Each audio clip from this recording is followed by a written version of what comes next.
स्वामी राहब नायब रउआ साथे जिंदगी भा पहाड़ पजी।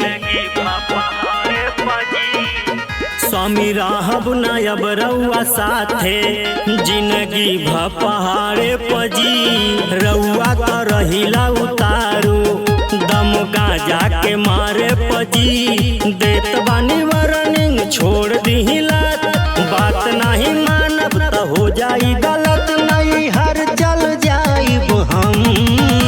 भोला हो छोड़ द चिलम, भोला हो छोड़ द चिलम, भोला हो छोड़ द चिलम।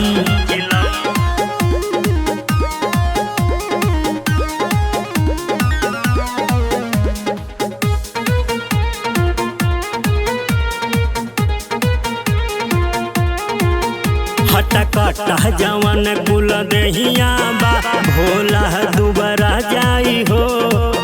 बाट भूत पिचा सबके साथों देखी केहू भी डरा जाई हो।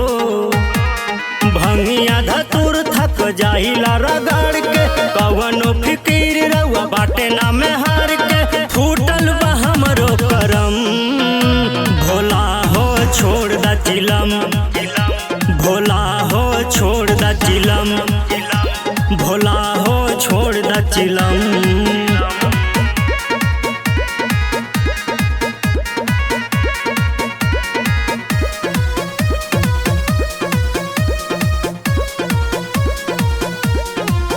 छोड़ी बसहा पे बैठल ये हो पिया लेली टाटा सफारी जी। हाईटेक जमाना हो गईल अपना के सुधारी जी।